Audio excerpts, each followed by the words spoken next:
बिस्मिल्लाहिर्रहमानिर्रहीम। नूर इस्लाम Medina TV के नाज़रीन व सामीन अस्सलामु अलैकुम वरहमतुल्लाहि वबरकातुहू। बंदा नाचीज़ अल्लामा मोहम्मद कलीमुल्लाह हैदरी आपकी खिदमत में एक बार फिर हाज़िर है। नाज़रीन, हम यहाँ आए हैं तो हमारे आने का भी कोई एक मकसद है और हमने जाना है तो उसका भी कोई एक मकसद है। रब्बुल आलमीन ने फरमाया कि अल्लज़ी खलक़ल मौता वल हयात लियब्लुवकुम अय्युकुम अहसनु अमला। अल्लाह पाक ने फरमाया कुरान पाक में कि मैंने मौत को भी पैदा किया है और ज़िंदगी को भी पैदा किया है, इसलिए कि मैं तुम्हें आज़मा सकूं कि तुम कितने नेक अमाल करके ले आए हो। नाज़रीन, हमें यहाँ अल्लाह ताला ने किसी मकसद के लिए भेजा है और हमने एक ना एक दिन, जैसे हमारे बड़े नहीं रहे तो हमने भी नहीं रहना, जैसे हमसे पहले लोग जो यहाँ इस कायनात में बसते थे वो नहीं रहे तो हमने भी नहीं रहना।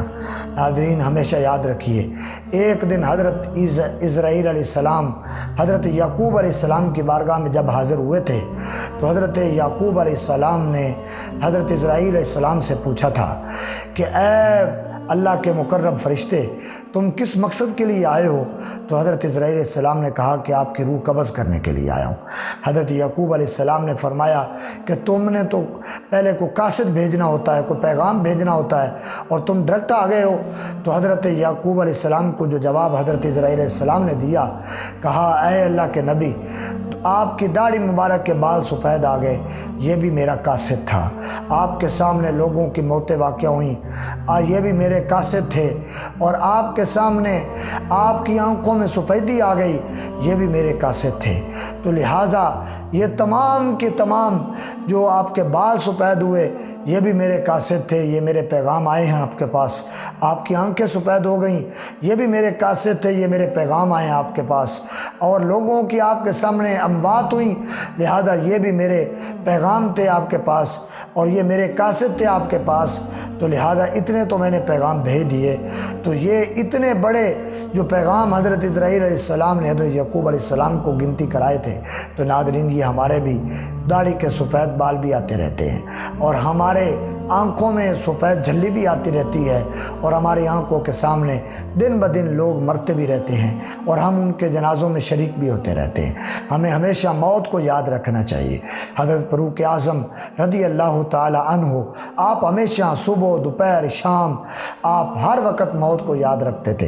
हत्ता कि आपने एक खादिम की ड्यूटी लगाई हुई थी, फरमाया मेरे खादिम, मैं तुम्हें तनख्वाह दूँगा और तुम्हारा काम ही यही है, जब भी मैं बैठा हुआ हूँ और तुमने आकर मुझे यही कहना है, ऐ फ़ारूक़ आज़म मौत को याद रखा करो।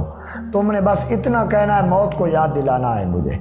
वो इसी तरह वो खादिम जिसको आपने रखा था ड्यूटी के लिए, वो अपनी ड्यूटी देता रहा। सुबह आता, आकर हज़रत फ़ारूक़ आज़म रज़ी अल्लाह तआला अन्हु को मौत याद दिला जाता। दोपहर को आता, फिर यही पैगाम सुनाता। शाम को आता, फिर यही पैगाम सुना के चला जाता। लेकिन एक दिन वक़्त चलता रहा। एक दिन वो अपने मामूल के मुताबिक आया। आकर उसने हज़रत फ़ारूक़ आज़म रज़ी अल्लाह तआला अन्हु से कहा, ऐ उमर, मौत को याद रखा करो। उस वक़्त आपने फरमाया, ठीक है, आइंदा के लिए तुमने नहीं आना। वो बड़ा परेशान हुआ, शायद मुझसे कोई गुस्ताखी हो गई है जिसकी वजह से मुझे फ़ारूक़ आज़म रज़ी अल्लाह तआला अन्हु कह रहे हैं कि तुमने आइंदा मुझे मौत को याद दिलाने के लिए नहीं आना। उसने पूछा, हुज़ूर, क्या मुझसे कोई गुस्ताखी हो गई है? तो हज़रत फ़ारूक़ आज़म रज़ी अल्लाह तआला अन्हु ने फरमाया, अरे ओ आने वाले, ना तुझसे कोई गुस्ताखी हुई है और ना ही तुमसे कोई भूल हुई है।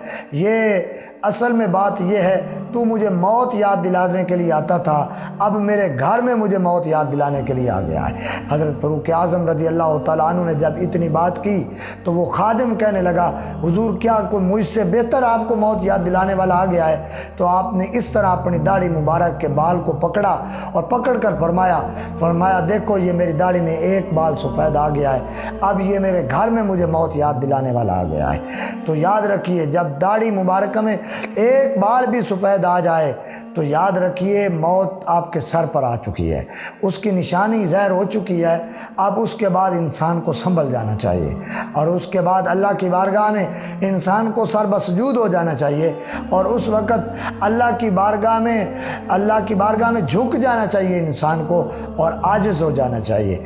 नाज़रीन, हमेशा याद रखिए, कामयाब वही होगा हशर के दिहाड़े جو یہاں عاجزی کر کے گیا، جو یہاں انکساری کر کے گیا اور جو یہاں شرافت کی زندگی بسر کر کے گیا وہی کامیاب ہوگا۔ لہٰذا دعا ہے خالق کائنات کی بارگاہ میں اللہ پاک ہمیں ہمیشہ موت کو یاد رکھنے کی توفیق عطا فرمائے۔ اللہ پاک ہمیشہ ہمیں اس کام کی تیاری کر کے اللہ ہمیں جانے کی توفیق عطا فرمائے جس مقصد کے لیے اللہ تعالیٰ نے ہمیں بھیجا ہے۔ آخر میں یہی درخواست کرتا جا رہا ہوں، اگر کسی بھائی نے کوئی سوال کرنا ہو ہمارے کمنٹس باکس میں لازمی سوال کریں، انشاءاللہ بندہ نہ چیز اس کا ضرور جواب دے گا۔ آمین و آخر دعوانا الحمدللہ رب العالمین۔